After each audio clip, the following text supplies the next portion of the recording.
दिसंबर साल 2015 को पीएसएल के पहले एडिशंस के लिए तमाम टीमों की बर्डिंग की गई थी और उस वक्त एआरवाई के सीईओ सुलेमान इकबाल ने कराची किंग को सबसे महंगे में खरीदा था। मतलब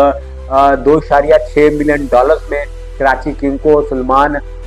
इकबाल ने खरीदा था और उस वक्त कहा ये जा रहा था कि ये पीएसएल की सबसे महंगी टीम है, जबकि लाहौर कलंदर को राना ब्रदर्स ने खरीदा था 2.5 मिलियन डॉलर से, मतलब 25 लाख डॉलर में लाहौर कलंदर को खरीदा था। उसके बाद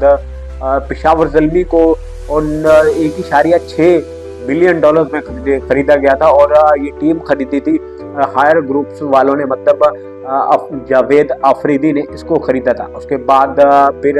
इस्लामाबाद यूनाइटेड को खरीदा गया, लिनोन ग्लोबल स्पोर्ट्स वालों को खरीदा, मतलब मिस्टर अली नकवी साहब ने इनको खरीदा था और ये टूर्नामेंट की चौथी महंगी टीम साबित हुई थी। ये 1.5 मिलियन डॉलर में खरीदी गई थी, मतलब 15 लाख डॉलर में खरीदी गई, जबकि क्वेटा ग्लैडिएटर्स को उमर एसोसिएट ने खरीदा था और जो कि सबसे कम प्राइस में खरीदी गई, 1.1 मिलियन डॉलर में खरीदा गया था। 11 लाख डॉलर में इस टीम को खरीदा गया था और इन तमाम फ्रेंचाइज ओनर पीसीबी और पीएसएल मैनेजमेंट के दरमियान मुआहदा तय पाया था और ये मुआहदा जो था वो 10 साल के लिए था। मतलब इन ओनर्स को हर साल पीसीबी को ये रकम अदा करनी होती थी और फिर साल 2018 में 5 टीमों से बढ़ाकर 6 टीमें की गई थी और उस वक्त मुल्तान सुल्तान जो कि सबसे महंगी टीम खरीदी गई थी पीएसएल की हिस्ट्री में 4.5 मिलियन डॉलर, मतलब 45 लाख डॉलर में सचिन प्रॉपर्टीज वालों ने खरीदी थी, जो कि वो साल के एंड में इसकी रकम जो थी वो अदा नहीं कर पाए थे, जिसकी वजह से मुआहदा उनके साथ खत्म हो गया था। और उसके बाद फिर मुल्तान सुल्तान को अली तरीन ने खरीदा था, जो कि सबसे महंगी टीम उन्होंने खरीदी थी और उस वक्त इनकी भी बडिंग हुई थी और ऑक्शंस लगाया गया था मुल्तान सुल्तान के लिए और वो उसकी बेस प्राइस जो थी वो तकरीबन 4.5 मिलियन डॉलर थी, जबकि मिस्टर अली खान तरीन ने उसको और 6.3 मिलियन डॉलर में खरीदा था, मतलब 63 लाख डॉलर में खरीदा था और पीएसएल की हिस्ट्री में सबसे महंगी तरीन टीम थी। और अब 10 साल का मुआहदा खत्म होने के बाद बाकी मुल्तान सुल्तान के अलावा बाकी 5 टीमों को रिन्यूअल वैल्यूएशन भी मिल गई थी और उन्होंने उस रिन्यूअल वैल्यूएशन को भी एक्सेप्ट कर लिया। पीसीबी पीएसएल मैनेजमेंट के दरमियान उनके मुआहदे तय पा गए, लेकिन मुआहदा तय नहीं पाया है अली खान तरीन के साथ, मतलब मुल्तान सुल्तान के ओनर मिस्टर अली खान तरीन के साथ ये मुआहदा तय नहीं पाया। हालांकि मैं अभी सोशल मीडिया पर ये देख रहा था कि पाकिस्तान के वुमेन क्रिकेटर ईमन अनवर उन्होंने ट्वीट किया कि हमें ये खबर कब मिलेगी कि मिस्टर अली खान तरीन ने जो है मुल्तान सुल्तान की रिन्यूअल वैल्यूएशंस को एक्सेप्ट कर लिया और उनके दरमियान पीसीबी के साथ मुआहदा तय था। लेकिन अगले ही चंद मिनट बाद जो है मिस्टर अली खान तरीन ने एक ट्वीट किया था और उस ट्वीट में उन्होंने बहुत सारा लंबा चौड़ा किया और वो मैं डिस्कशन नहीं करना चाहता, वीडियो बहुत लंबा हो जाएगा, लेकिन उन्होंने लास्ट में ये लिखा था कि farewell Multan Sultan fans, farewell, क्योंकि मुल्तान सुल्तान के ओनर मिस्टर अली खान तरीन और पीएसएल मैनेजमेंट के दरमियान जो लास्ट मंथ आप लोगों को याद होगा जो बहस हुई थी, जो कंट्रोवर्सी चली थी, उस कंट्रोवर्सी को लेकर मुल्तान सुल्तान के ओनर मिस्टर अली खान तरीन के वो का हयात लाइफ टाइम वो पीएसएल की कोई टीम नहीं खरीद पाएंगे और इसी तरह जो है मुल्तान सुल्तान के अपने नए ओनर होंगे। पीएसएल सीजन 11 के लिए जो 2 टीमें नई बढ़ाई जा रही हैं, उसके साथ साथ मुल्तान सुल्तान के भी ऑक्शंस होगा और ये ऑक्शंस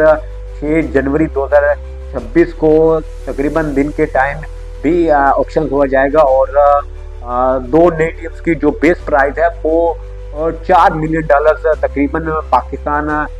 या पीएसएल मैनेजमेंट की तरफ से रखी गई है और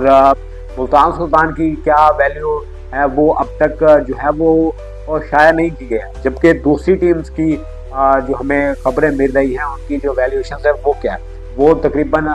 उस्मान ख्वाजा जो कि पीसीबी के अंदर काम करते हैं उनकी तरफ से ये खबर आई है। वो पीएसएल सीजन 11 में बहुत सी तब्दीलियां हुई हैं। एक तो पीएसएल को एक्सपेंड किया जा रहा है, venues bye team, 2 venues new बढ़ाए गए हैं, 2 नई टीम्स बढ़ाई जा रही हैं। उसके साथ साथ जो सबसे अच्छी चीज ये हुई है कि 10 साल पीएसएल के पहले 10 साल जो थे उसकी जो भी लेन देन होती थी वो डॉलर में होती थी, लेकिन इस बार जो है वो पाकिस्तानी रुपीज में की गई है। और लाहौर कलंदर की जो वैल्यू है वो 55% बढ़ाकर पाकिस्तानी रुपीज में 67 करोड़ की गई है। और इस प्राइस के साथ, इस सालाना फीस के साथ लाहौर कलंदर्स के जो ओनर्स हैं राना ब्रदर्स, उन्होंने इस एग्रीमेंट को कबूल किया और ओनर राइट्स जो है उन्होंने अपने पास ही रखा है। जबकि दूसरा कराची किंग की तरफ आते हैं तो कराची किंग्स की जो वैल्यू है वो 43% बढ़ी है और उनकी जो पाकिस्तानी प्राइस अब रकम है वो 64 करोड़ है। और मतलब लाहौर कलंदर्स के इर्द गिर्द की उम्र 3 करोड़ की कमी है और इसको भी एयरवाई के सीईओ सुलेमान इकबाल ने एग्रीमेंट पीसीबी के साथ कर लिया और उनके पास ही कराची किंग्स के ओनर राइट्स रहेगा। थर्ड मोस्ट वैल्यूएशन जिसकी बढ़ी है वो पेशावर ज़ुल्मी 79% उनकी वैल्यू बढ़ी है, उनकी ब्रांड वैल्यू बढ़ी है इस 10 साल में। और उनका जो अब वैल्यू प्राइस है टीम का वो 49 करोड़ है पाकिस्तानी। दूसरी तरफ जो मोस्ट वैल्यू ब्रांड बड़ा है वो है इस्लामाबाद यूनाइटेड, क्योंकि उन्होंने 3 बार टाइटल जीता है और उनके स्पॉन्सर भी बहुत ज़्यादा है। और मिस्टर अली नकवी ने इस्लामाबाद के साथ अपने ओनर राइट्स जो हैं वो बरकरार रखे हैं और वो पीसीबी के साथ उन्होंने भी अपना एग्रीमेंट और रिन्यू वैल्यूएशन जो है वो एक्सेप्ट कर लिया और उनकी टीम की वैल्यूएशन जो है इन 10 साल में 87% बढ़ी है और अब उनकी जो वैल्यू प्राइस है वो 48 करोड़ है इस्लामाबाद यूनाइटेड की। जबकि क्वेटा ग्लैडिएटर्स की 36 करोड़ पाकिस्तानी वैल्यूएशन बढ़ी है और 80% उनका जो है वो वैल्यूएशन बढ़ा है। और ये एग्रीमेंट जो है तमाम पाँचों फ्रेंचाइज ओनर्स ने पीसीबी के साथ और पीएसएल मैनेजमेंट के साथ कर लिए हैं और अली तरीन जो है उनको सस्पेंड कर दिया गया, उनको ब्लैक लिस्ट में डाल दिया गया। मुल्तान सुल्तान के फैंस के लिए ये बुरी खबर है और उनकी टीम की जो ऑक्शन, जो दोनों नई टीम्स का ऑक्शन होगा उसके साथ मुल्तान सुल्तान का भी ऑक्शन होगा और उनकी वैल्यू प्राइस क्या है ये अभी तक जो है वो शायद नहीं की गई है, सोशल मीडिया पर अभी तक नहीं आई है।